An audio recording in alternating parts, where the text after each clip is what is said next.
النهارده كنت جاي اوجه رساله لكل الناس اللي بتشتمنا على صفحه حمله اباده بنات مصر.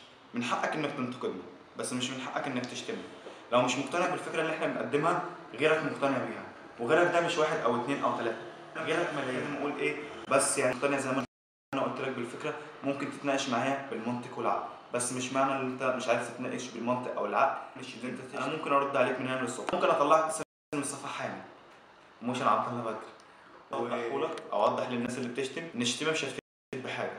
انت ممكن لو مش عاجبك الكلام اللي احنا بنقوله تعمل اللايك للبيج على طول، الزرار اللي فوق جنب تحت الكفر بتاع البيج، بس مش هتشوف كلامنا اساسا. بس ده اللي انا حبيت اقوله للناس اللي بتشتمنا. بس خلاص كده.